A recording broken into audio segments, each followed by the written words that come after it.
Assalamualaikum warahmatullahi wabarakatuh. Kami dari kelompok 2 Pancasila yang terdiri dari atas nama Mela Indah Pratiwi, Siti Nurlaila, Amalia Ravanelli, Ari Pujo Pramono, Tiara Ananda, Tanti Apriliani, Mustafa Kamal, Okto Farhan Khalid. Kami membuat judul implementasi Pancasila sebagai dasar negara dalam kehidupan bernegara dari tema yang kami dapat, yaitu Pancasila sebagai dasar negara.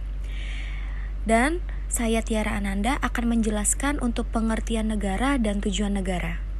Negara merupakan suatu asosiasi yang mencakup wilayah serta orang-orang di dalamnya yang dipersatukan dengan tujuan yang sama. Tujuan negara Indonesia diantaranya tertera dalam pembukaan Undang-Undang Dasar 1945, yaitu melindungi segenap bangsa dan seluruh tumpah darah Indonesia, memajukan kesejahteraan umum, mencerdaskan kehidupan bangsa, dan ikut melaksanakan ketertiban dunia yang berdasarkan kemerdekaan, perdamaian abadi, dan keadilan sosial. Pengertian dasar negara.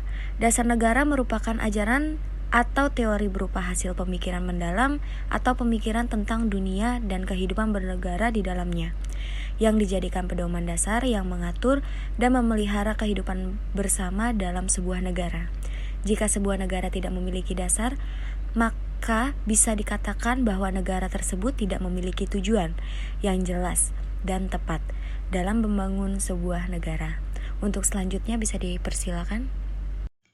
Saya, Siti Nurlaila, akan menjelaskan pengertian dasar negara.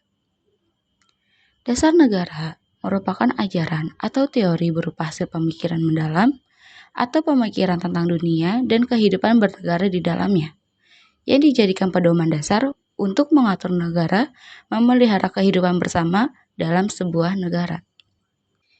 Jika negara tidak memiliki dasar, maka bisa dikatakan bahwa negara tersebut tidak memiliki tujuan yang jelas dalam membangun sebuah negara. Menurut Diponolo tahun 1975, negara adalah suatu organisasi kekuasaan yang berdaulat, taat dengan pemerintah, melaksanakan tata tertib atas suatu masyarakat di sebuah negara tersebut. Sejalan dengan pengertian negara tersebut, Diponolo menyimpulkan 3 unsur yang menjadi syarat mutlak bagi adanya negara. 1. Unsur tempat atau daerah, wilayah. 2. Unsur manusia, masyarakat, rakyat atau bangsa. 3. Unsur organisasi, tata kerjasama atau tata pemerintahan. Ketiga unsur tersebut lazim dinyatakan sebagai unsur konstitutif. Selain dari unsur konstitutif, ada juga unsur lain, yaitu unsur deklaratif. Dalam hal ini disebut juga pengakuan dari negara lain. Baik, saya Amalia Ravanelli akan menjelaskan bagian selanjutnya, yaitu tujuan dasar negara. Suatu bangsa mendirikan negara pasti memiliki tujuan mengapa negara tersebut didirikan. Adapun tujuan dasar negara bagi suatu negara, yakni dijadikan sebagai pedoman hidup bagi kehidupan bermasyarakat, berbangsa, dan bernegara. Pedoman hidup ini diperlukan supaya masyarakat dan pemerintah dapat menentukan tujuan dan tindakan yang harus diambil agar bisa mencapai tujuan-tujuan negaranya. Lalu sebagai pengingat akan tujuan negaranya. Artinya, dasar negara dijadikan pengingat bagi masyarakat dan pemerintah untuk dapat mencapai tujuan-tujuan yang diinginkan. Secara teoretik, terdapat beberapa tujuan negara yang dapat dipahami secara skematik. Yang pertama, tujuan kemerdekaan. Yang kedua, tujuan keadilan. Yang ketiga, tujuan kesejahteraan dan kebahagiaan hidup. Yang keempat, tujuan kepastian hidup, keamanan, dan ketertiban. Yang kelima, tujuan kekuatan, kekuasaan, dan kebesaran atau keagungan. Pada dasarnya, negara juga memuat tujuan mulia dan luhur, sehingga harapannya tujuan-tujuan ini bisa dicapai lewat kerjasama masyarakat dan pemerintah. Kemudian, dasar negara ini diciptakan sebagai sumber nilai. Artinya, dasar negara juga memuat sumber nilai-nilai penting yang seharusnya diterapkan oleh masyarakat dan pemerintah. Dasar negara juga diciptakan sebagai nilai moral yang digunakan sebagai dasar untuk masyarakat berperilaku. Dan juga dasar negara diciptakan sebagai sumber hukum, yang artinya dasar negara menjadi sumber pembentukan dan penetapan hukum di suatu negara. Hendaknya penentuan sumber hukum tersebut tidak bertentangan dengan tujuan negara tersebut.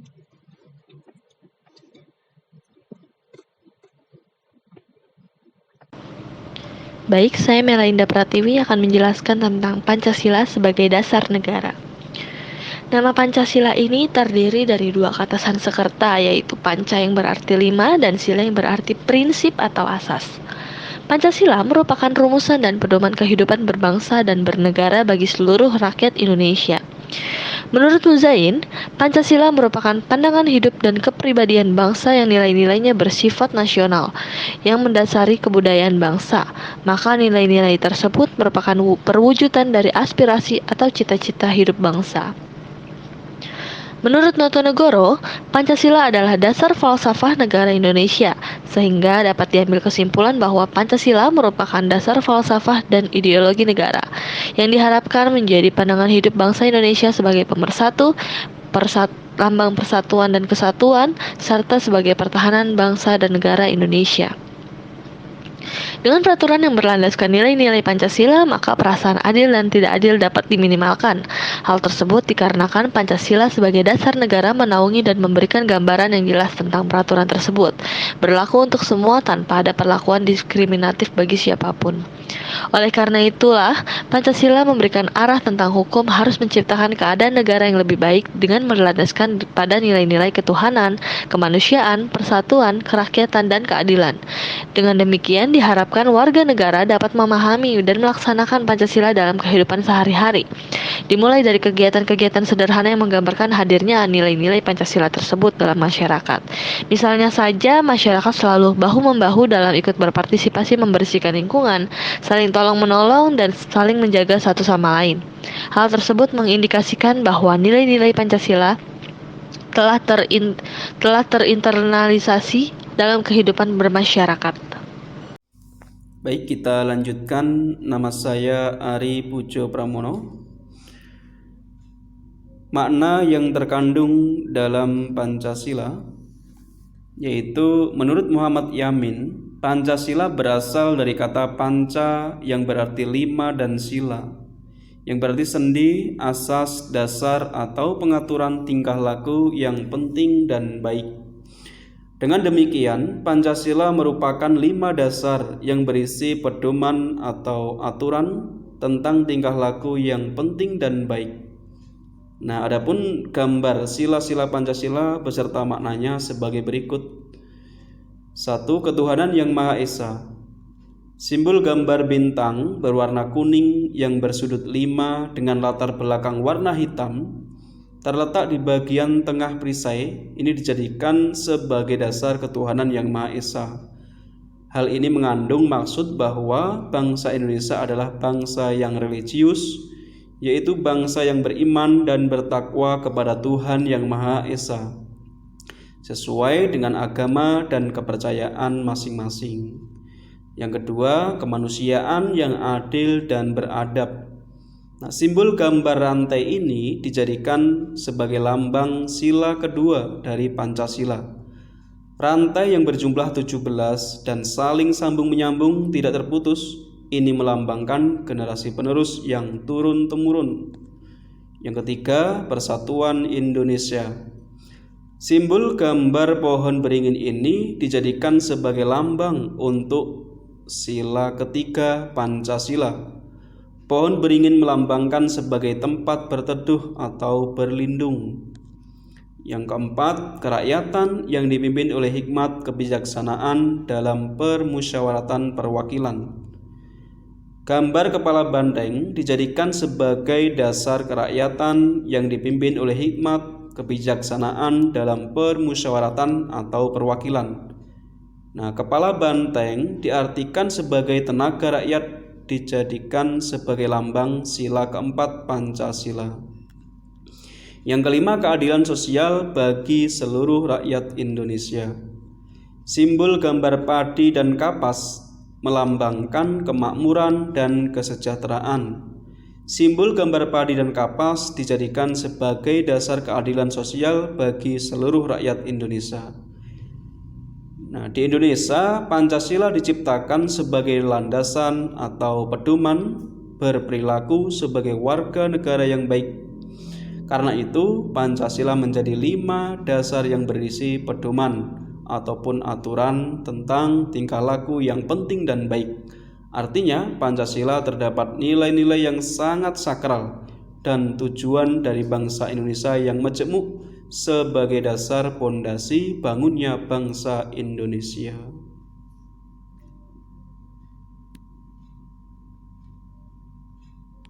Baik, saya Mustafa Kamal. Saya akan menjelaskan fungsi dan peranan Pancasila.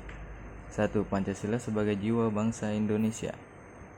Jiwa bangsa Indonesia yaitu bahwa Pancasila berperan sebagai nyawa, sumber pandangan hidup, ideologi bangsa, bahkan ciri khusus bangsa Indonesia, di mana Pancasila ini didapat seiring dengan perjalanan sejarah bangsa Indonesia. 2. Pancasila sebagai kepribadian bangsa Indonesia. Pancasila merupakan pencerminan dari jati diri bangsa Indonesia. Oleh karena itu, bangsa Indonesia harus menjadikan pengalaman Pancasila sebagai pedoman dalam kehidupan bermasyarakat dan bernegara.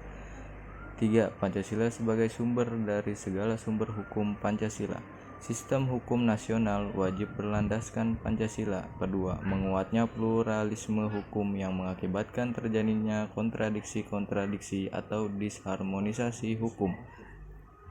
Yang keempat, Pancasila sebagai perjanjian luhur. Pancasila sebagai perjanjian luhur sebagai sebuah keputusan akhir yang dimiliki oleh bangsa Indonesia yang haruslah dilakukan pengalaman dan juga pelestarian kepada seluruh masyarakat Indonesia. Yang kelima, Pancasila sebagai cita-cita dan tujuan bangsa Indonesia. Pancasila dijadikan sebagai cita-cita dan tujuan yang hendak dicapai bangsa Indonesia, yaitu suatu masyarakat yang Pancasialis. Dasar negara Pancasila yang terkandung di dalam pembukaan Undang-Undang Dasar 1945 memuat cita-cita alinea 2 dan tujuan nasional alinea 4. Yang keenam, Pancasila sebagai satu-satunya asas dalam kehidupan berbangsa dan bernegara. Sebagai hasil ditetapkannya Pancasila oleh bangsa Indonesia sebagai dasar negara. Selain itu juga merupakan perwujudan melaksanakan Pancasila secara murni dan bertanggung jawab. Yang ketujuh, Pancasila sebagai moral pembangunan. Sebutan ini mengandung maksud agar nilai-nilai luhur Pancasila dijadikan tolak ukur dalam melaksanakan pembangunan nasional, baik dalam perencanaan, pengorganisasian, pelaksanaan, pengawasan maupun evaluasinya. Saya Tanti Apriliani akan menjelaskan hubungan Pancasila dengan pembukaan Undang-Undang Dasar 1945. Rumusan Pancasila sebagai dasar negara Indonesia adalah seperti yang tercantum pada pembukaan Undang-Undang Dasar 1945. Pembukaan Undang-Undang Dasar 1945 selain berkedudukan dan berfungsi sebagai mukadimah, Undang-Undang Dasar 1945 juga memiliki eksistensi sendiri, karena inti atau batang tubuh Undang-Undang Dasar 1945 tidak bergantung pada Pancasila. Sedangkan sebagian inti pembukaan Undang-Undang Dasar 1945 yaitu dari Pancasila yang mempunyai kedudukan kuat, tetap, tidak dapat diubah, dan terletak pada keberlangsungan hidup Negara Kesatuan Republik Indonesia.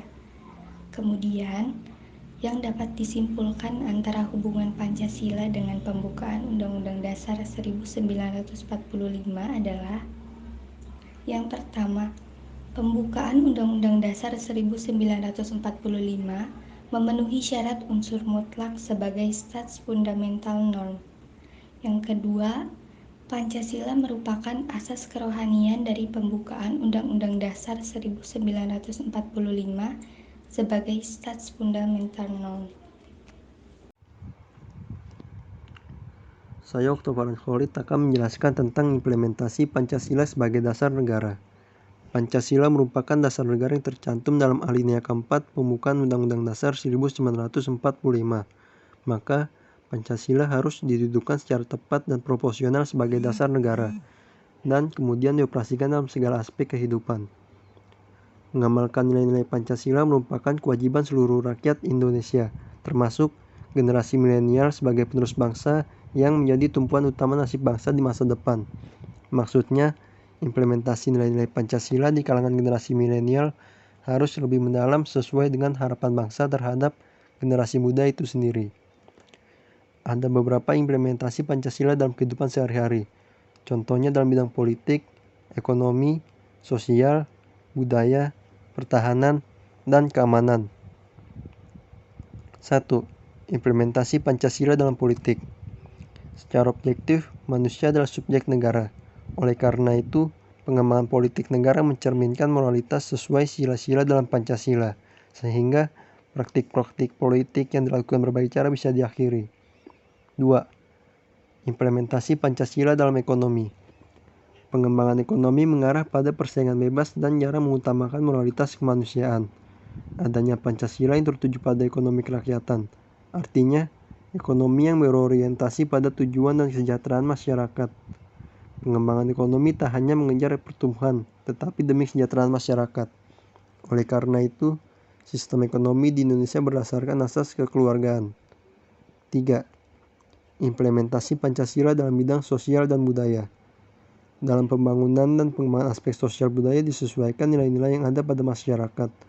Pengembangan sosial dan budaya dapat mengangkat kembali nilai-nilai yang ada dalam Pancasila. 4. Implementasi Pancasila dalam bidang pertahanan dan keamanan.